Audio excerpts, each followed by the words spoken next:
Micah Miller with Easton Outdoors, back with another quick tip of the week. Hey, this week we're going to talk about perennials versus annuals.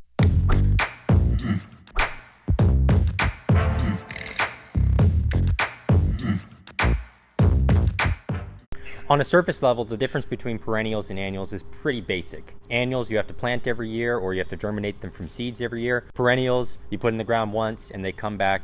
Typically a hard frost, especially in our region, will knock back the annuals.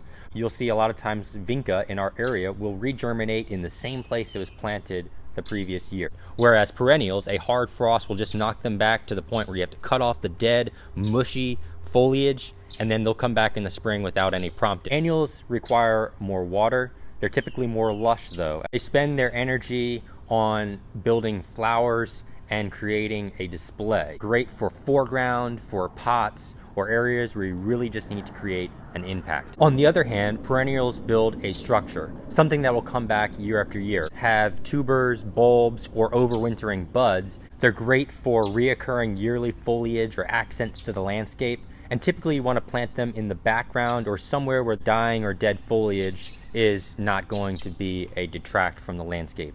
I hope this helps. If you guys have any questions about perennials or annuals, let me know below and I'll be sure to answer your questions. Thanks.